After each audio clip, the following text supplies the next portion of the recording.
to my channel. I am the Spell Singer, and this is my ongoing review of the Gamebook series known as Fighting Fantasy. And in this review, I'm going to give you a quick look at this book with title and number. Then I'll read the blurb, go through the plot with the locations, and then we'll take a look at the adventure sheet and the game mechanics. Now go through the artwork, have a short chat about that while I run it through this video, talk about my own likes and dislikes, any fun facts, errors, a summary and a score. And to finish with, I'm going to do something slightly different. There's no shout out as such, but one of my subscribers asked if I would go through the old bookmarks and the game kind of game competition that came with it. So I thought I'd add that on the end, just to touch on that and talk about how that worked back in the good old 1980s. But for now, let's review The Black Vein Prophecy. This is book 42, and it came out in 1990, and it was by two authors, Paul Mason and Steve Williams. But the cover art here, and the internal art as well, was by good old Terry Oakes, and it's a suitably weird front cover to go with this suitably weird game book. But let's talk about the, well actually let's read the blurb and then you'll see how potentially weird it's going to get. So from my copy, it says here, the ancient prophecy must be fulfilled. In the mysterious Isles of the Dawn, ancient forces are returning from the past, bringing chaos and war. Their intention is to wrest power from the Child King and regain evil rule. It is up to you to bring peace to the land once more. But who are they? Woken, it seems, from the dead. You have only unreliable fragments of memory to go on. You must discover your own identity before the Black Vein Prophecy can finally be fulfilled. Okay, so that is the blurb for this book. But the plot for this one, it is one of Fighting Fantasy's probably most intriguing and similar in some ways to Creature of Havoc. Because you remember when we reviewed Creature of Havoc, you start off in that book, you don't know who you are, you don't know what you're doing, you don't know what your goal is. Well, this book is similar in many ways. You begin with no idea about what on earth is going on. You kind of wake up in a crypt, so it kind of makes you think maybe you've come back to life or something. There's no actual introduction in this. It's just the adventure sheet. Well, let me show you. So you've got the little Pelfin books, Black Vein Prophecy, and then you've got obviously the list and a title. And then on the next page, you've obviously got the introduction and subtitles. And then you've got the adventure sheet, the shortest introduction ever. And then that's it, boom, straight into reference 1. Now, of course, all the instructions or everything are at the back. So they're right at the back. All the combat, all the luck, skill, stamina, and provisions are all at the back. A bit like how Wizard did things when Wizard took over. So we've got that, which is slightly different in this book. So yeah, just the adventure sheet, and then straight into paragraph 1. And you kind of wake up in your sarcophagus. So you haven't even rolled for your stats or been told of any equipment that you might usually start with. So it's genuinely interesting from the outset, from a playing perspective. So yeah, it's everything is quite new in terms of plot in this one, and also gameplay. Of course, we're all used to rolling up our stats at the beginning, but in this one, within the first 20 or 30, you will have rolled them up, but you do that as the game progresses. So the game kind of takes you with it, and as you slowly discover what's going on and who you are, you'll start to earn your stats. So that's something different as well, and that's always good. So everything you see and everything you do at the start is all veiled in complete mystery, as the title would suggest. With all these stone statues that are guarding your crypt. And there's voices are giving you kind of instructions in your mind. And occasionally you find random bits of equipment There's no obviously understanding of what these are for, what their purpose can be. So of course you grab them anyway. This really does sort of pique your curiosity.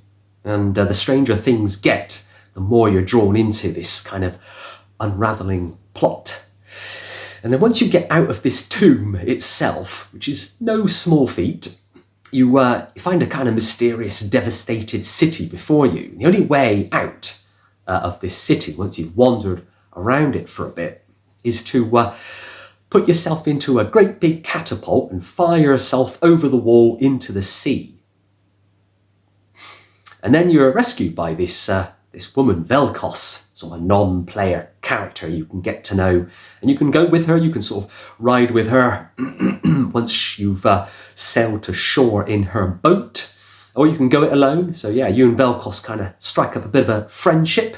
And like I say, you can travel together, or you can go off and trek across the various terrains on your own, encountering more groups of people who may or may not know who you are. So that's quite a nice little point of this book, is sometimes you bump into people and they know who you are and know more about you than you know about yourself. So that's quite intriguing.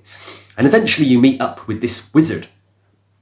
It's sort of made out to be maybe evil or good. You're not quite sure at that point. You're not quite sure of the origin. Plus, at that point, you start realizing what maybe your goal in this, or your objective in this book might be. You discover these ancient forces that are returning from the past, bringing chaos and war with them. And their intention is to take power from the child king and regain their evil rule. So it's up to you to bring peace to the land once more, like in traditional fighting fantasy sort of style. But in terms of location, for the Black Vein Prophecy, if you look at this map of Titan here, so you've got the old world, Lancia and Kull, and the mysterious Isles of the Dawn down here in this kind of archipelago situated in the Black Ocean. Not a million miles away from Kull, actually, but strangely, when you do go into the map of Kull, there's no sign of these islands, but they are there, trust me. And that leads me on to this map here. This map, it's a bone of contention. This map by Leo Hartis is not in my book. So I went onto the Facebook Fighting Fantasy page and I said, has anybody else got this map? Because I knew there was one, because I could tell that Leo Hartis had done the work from my research.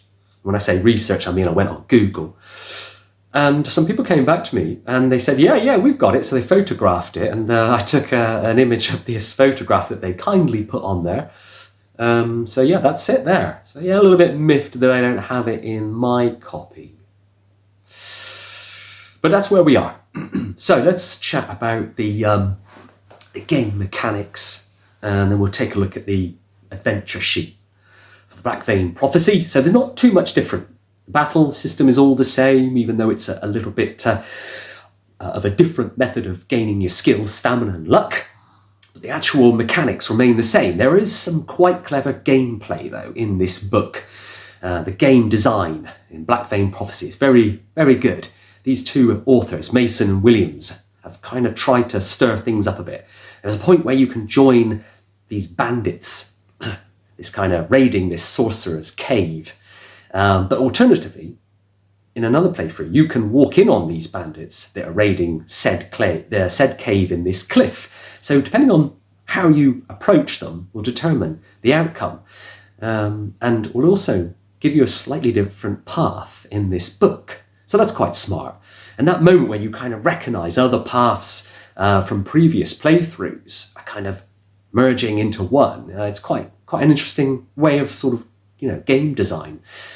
So it's quite cool. And similarly, there are two entirely different ways and places to meet Marseille.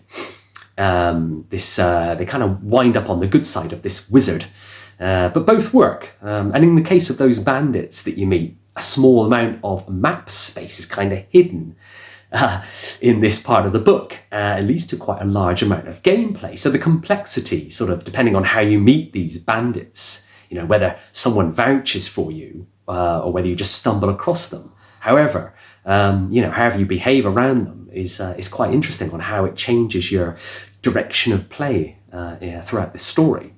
So yeah, quite smart, but nothing too different in terms of the game mechanics. However, the adventure sheet that you can see here, so again, we've got your skill, stamina, your luck, you've got a place for your treasure and any provisions that you might have, and of course you start off with none.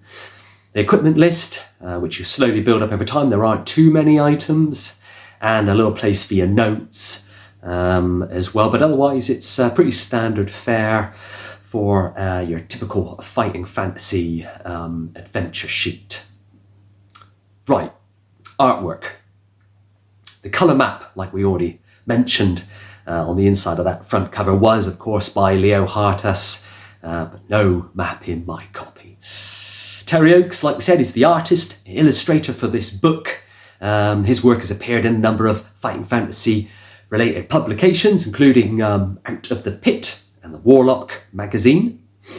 And he's known for his career as a science fiction, kind of gothic horror, fantasy illustrator. Oakes resides in South Wales, and the internal illustrations for this book, very good. They really get you into that kind of bizarre world. I think he was the right illustrator and artist to sort of convey the points that Mason and Williams were trying to bring across in this. He's got this kind of sketchy, broken line, haphazard style, slightly hazy appearance to go with your hazy kind of mindset. It really does suggest that you are kind of emerging from some sort of deep slumber almost. And the artwork really comes across in this. Now, my favourite picture is this one here. This is on reference 286, and it's like a it's like a men-only hot tub. I'll read this to you, and then you might have some idea, or not, about what on earth is going on in the men's-only hot tub. Okay, so reference 286. The surface, spluttering and gasping. Gradually, your eyes become accustomed to the steam rising off the bubbling surface of the water. You are floating in a huge communal bath, the villagers' place of entertainment. Bobbing around its sides are its patrons, guzzling cups of ale served from a network of pipes that hang over the pool. These characters must come from every corner of the land, for no two are alike. Your sudden arrival went unnoticed, and the bathers are talking, quaffing heartily. You relax and lie back, appreciate the water invigorating qualities, restore 2 stamina points, and then you get a chance to swim over and talk to these fellas or take a sip from the ale pipes. Alright, so yeah, that's sort of midway in the book. This hot tub spa room shows up, and yeah. But yeah, artwork in general is tip-top.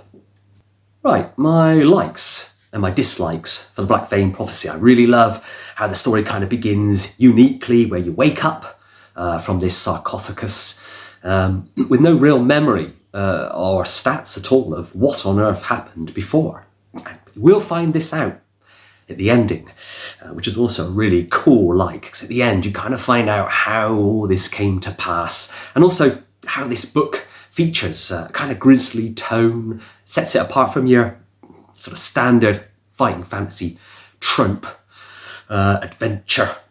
However, it does have quite a high difficulty level, described as one of the hardest of the fighting fantasy books.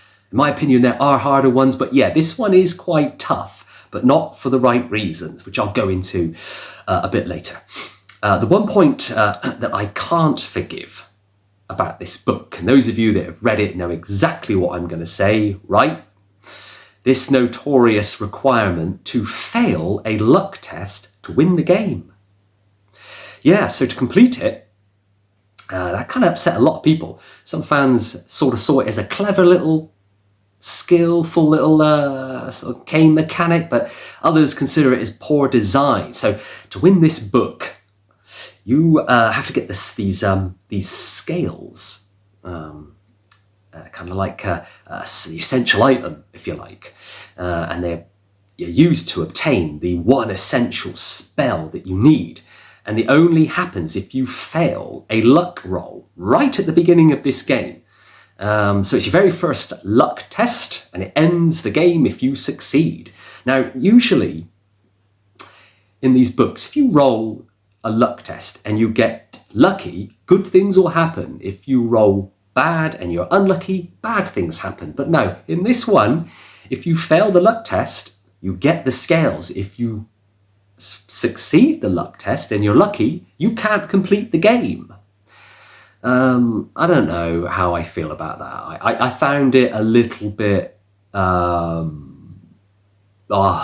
bizarre, to be honest with you. It seemed like a strange decision for these two authors to make. I don't know how they wrote this book. I don't know if it was like Jamie Thompson and Mark Smith, where one would write the odd references and one would write the even, or whether one wrote the first act and the following two acts were by the other author. So I don't really know how it was done, but one of them thought it was a good idea, and I'm guessing the other one went along with it. So yeah, very strange. You could roll a luck score low enough when you establish your luck to kind of fail that first luck test. But then again, you're going to struggle for the rest of the book because you're going to have to test your luck throughout this adventure. So all in all, yeah, that was my dislike for this book, but the rest is fine.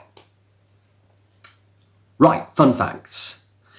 So in this book, your scores are determined over the first few paragraphs, like I mentioned, of this adventure, rather than following the instructions, right at the start in the rules section, like every other book did.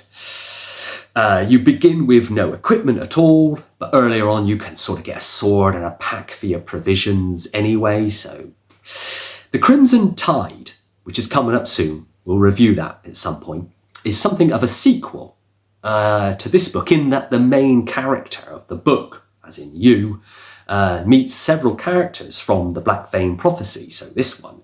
Including the player character, from the successful ending of that book. So they now become the king. So that's quite a clever little tie-in.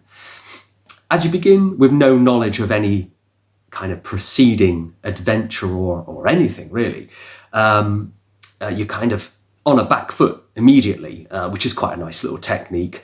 The book begins straight into the adventure. There's no, like I said, there's only that short background. So you're sort of thrown straight into it, in at the deep end, if you like, setting out the context, of the adventure and making up that story as you progress. Paul Mason also wrote The Riddling Reaver and Slaves of the Abyss, which were also suitably weird, but not as weird as this book. They would go on to write 2 more titles after this one.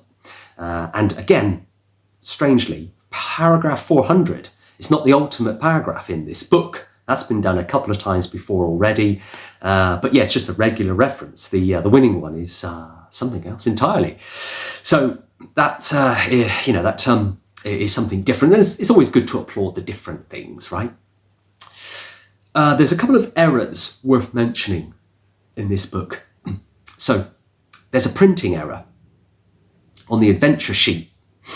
So it states the adventure sheet is printed on page 6 and 7 instead of 8 and 9, which it says in the introduction, in that breakdown of subheadings. On page 9 instead of page 7. So yeah, just like a printing error, so not really an issue with the authors. There's a couple of game breakers though, which is an issue for the authors. Page reference 49 should link to reference 375 instead of 197. So that's a bit of a game breaker because you're being sent to the wrong reference, which is not an easy thing before the internet to fix. And also reference 160 should link to 395 instead of 394. So similar problem. Reference 187 should tell you to write down reference 187 instead of 152, which is what it states. Not terribly bad in terms of like the number of errors, but the errors that there are kind of game breakers, let's be honest. Right, let's summarise and give Black Vein Prophecy a score out of 10. So from the beginning, this kind of disconnected adventure with its complete lack of background felt like the authors were attempting something new and something different. I guess this is kind of this over-the-top surrealism was intentional from the start to kind of create an atmosphere of bewilderment and amnesia. And if so, then they did a good job, because it definitely works in that respect, making you kind of feel that way. You know, you only start to sort of piece the adventure together as you progress. And some people don't like that. Some readers really like to be able to know what the plan is from the get-go, but you won't get that in this book, similar again to Creature of Havoc. Now, for example, Velkos, the non-player character. Velkos changes between being a kind of genuine ally to trying to murder you at one point. So that's kind of strange, and it kind of fits in nicely with the strange style of this adventure. The bandit group that you encounter seem quite helpful, but if you let them tattoo you at one point, they turn psychotic and also try and kill you. The wizard that you meet is quite the opposite, actually. He'll let you kill him if you give him half a chance, as much as try and give you some advice. So that's kind of strange for a character that's quite pivotal to this, to winning this book. You could argue that the odd reactions that you get from these non-player characters kind of adds to the mysterious atmosphere, the disorientating nature of this book. You could also say that it's just badly written and designed, and perhaps the two writers didn't communicate with each other as well as perhaps they could have. Surrealism is clearly an influence on this book, you know, from the surreal opening, just isn't carried through beyond that. So you kind of get this bizarre world that you're thrown into. But once you leave that city via catapult and you jump on Velkos's boat, it kind of becomes standard fighting fantasy sort of romp. The book is very difficult. It's quite difficult bout, quite challenging in some ways, more in this book than others. It does become quite harsh as you progress. There are nearly 60 instant failures in this adventure. Now, given there's only 400 references, that's quite a lot. I mean, chances are good you're going to meet one of those instant deaths at some point, with very few warnings as well. The lengthy kind of shopping list of essential items is quite harsh as well. The list of special skills and magic powers that you need to discover how to survive the final showdown, that's quite tough too.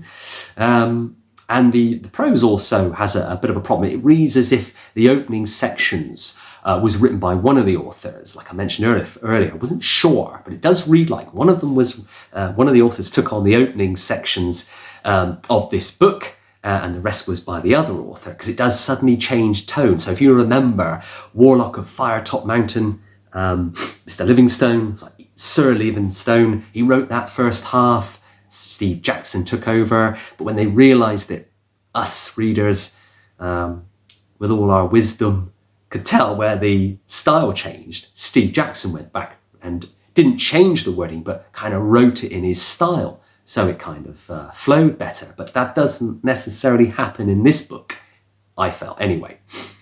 So yeah, normally when you have lots of extensive long paragraphs, you think, oh great, lots of detail, lots of description in the scenes, but the book does become a bit tedious as you progress with all these scores of instant deaths, all these red herrings that are thrown in, and all these weird final act moments.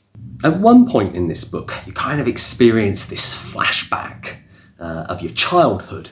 You start to get some answers.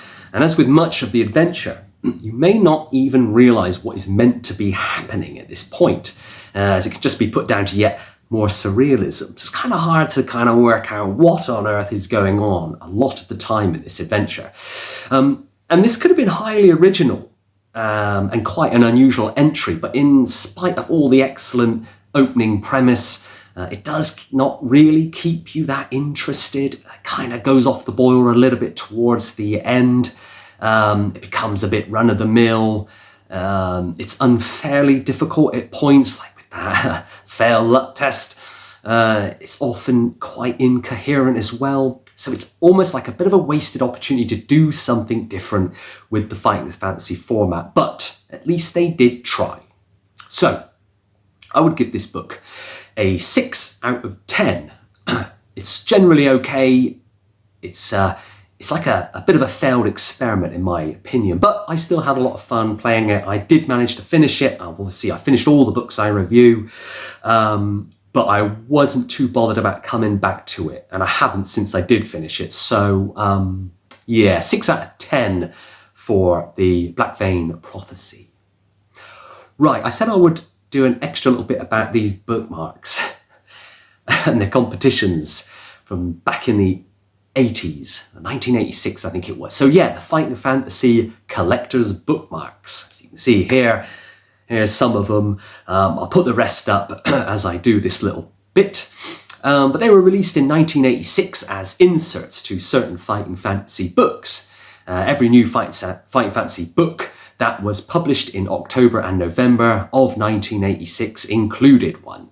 So that was October, so Masks of Mayhem, and then Titan, the good old Titan Fighting Fantasy World Book, and the Riddling Reaver.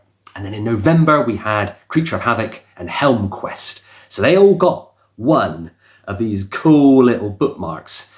Now, they are available on eBay, but you'll have to get a bank loan because they ain't cheap. Now, the bookmarks each contained a chapter making up the story of this first adventure of Yerick Calazar. He was like a famed adventurer, treasure seeker, and Yerick is given a quest by Varag Hawkfight, which takes him northwards from Arantis and the city of Kael-Neshma to Port Blacksand on the Skull Coast, and then inland to the Moonstone Hills. The bookmarks are also used to introduce the two competitions. So you have the Adventurers competition and the Fighting Fantasy competition. And both of these competitions involve the reader solving puzzles contained in the 5 bookmarks. And the winner's photo was to have been published in Warlock magazine. And each of the 5 bookmarks had this kind of different illustration on the front. The cover was headed by that green on black Fighting Fantasy logo, with Fighting Fantasy Collector's Bookmarks as the title, and then followed the start of that bookmarks chapter in the story of Yerick Calazar. The back cover of the bookmark was kind of in pink with black text, and this text completed the bookmarks chapter of Yerick Calazar's story along with the setting, the puzzle that needed to be solved. And the description for the competition was as follows. Each bookmark contains a new chapter in this adventure of Yerick Calazar, famed adventurer and treasure seeker. And each story, there is a puzzle which will give you a 1-syllable word answer. Can you solve the puzzle below? Send in your answer on a postcard and you could win a complete signed set of Fighting Fantasy books, 10 quid of Puffin books. Runner-up prizes were like 100 Fighting Fantasy posters that were available, and the closing date was back in good old 31st of March 1987. Now, the grand quest. If you collect all 5 bookmarks and solve every puzzle, you will need 5 words altogether. You take the letters of all of them, you jumble them up together, and you will find the location of Varag Hawkflight's treasure. And this entitles you to enter the Fighting Fantasy competition of the century. You send your answers together with the cut-off section of the corner of all 5 bookmarks, and you could win an incredible prize. And the prizes were pretty good, actually. A monster day out with good old Steve Jackson and Sir Ian Livingstone, including a visit to the Games Workshop in Nottingham, and the launch with the Puffin Fighting Fantasy editors of the latest games in Citadel Miniatures. You get like 100 quid of Puffin books, handmade Fighting Fantasy trophy. You get a complete signed set of Fighting Fantasy books as well, so the actual books, that was cool. You get a picture printed in Warlock magazine, and the runner-ups get these Fighting Fantasy posters that I mentioned as well. So there's some good stuff there. That be interesting to see if anybody actually ever won this that might be listening to this video right now. So let's start with the first one. So the puzzles and their solutions. So the first one was in Masks of Mayhem. And the puzzle set by Varag gives you a little story, and it starts like this. A few days later, young Yerrick was saddened to hear that Varag Hawkflight had passed away, but also puzzled, for the old man had left something behind for him. A cloth sack contained a helmet, a long dagger, a water bottle, a bag of 10 silver pieces, and a lamp, and a note. And the note read, "My dear young man, take these few things and become an adventurer like me, but first prove yourself worthy by solving a little puzzle for me. Pick one of the items. Take what's left away from what you've got, and you'll find yourself holding something that will lead you to treasure. Can you solve the puzzle?" Right, so I'm going to give some spoilers because I don't think, not that anybody's going to really care, because these ended a long time ago. So the answer is map. Why, you might say? Well, if you pick up the lamp, take the L, what's left? And then take that away from what you've got, that leaves AMP. And of course you rearrange that and you have map. So map was your first kind of clue word. Now the second one was from the Titan book, Fighting Fantasy World, and the bookmark in there carried on with this kind of story. A puzzle set by this pirate captain, and it reads, "Well, young hero," the captain grinned, "do you want to feed the sharks, or shall we see how clever you are? Tell me the answer to this riddle and come back with us as far as Port Blacksand. Get the answer wrong and you'll be shark bait." 5 little men standing in a row. They walk just ahead of you everywhere you go. Helmets on their heads, off to war they go. But be careful, you don't step on one, or you'll hurt a what? Can you solve the puzzle? So the answer is toe. So 5 toes are ahead of you wherever you walk. Toe. So we got map and toe. Now the third one was from the Riddling Reaver.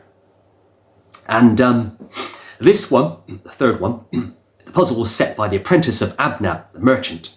And it reads as, "Tell you what," said Yerrick, "if I help you solve your problem, will you show me where Nicodemus, the wizard, lives?" And the young man looked at him with a start and then agreed. "The old wizard isn't liked much around here, because he's too nice, but yeah, I'll show you where he lives. Me problem is this. A pound each of silver, copper, lead and tin costs 200 gold pieces.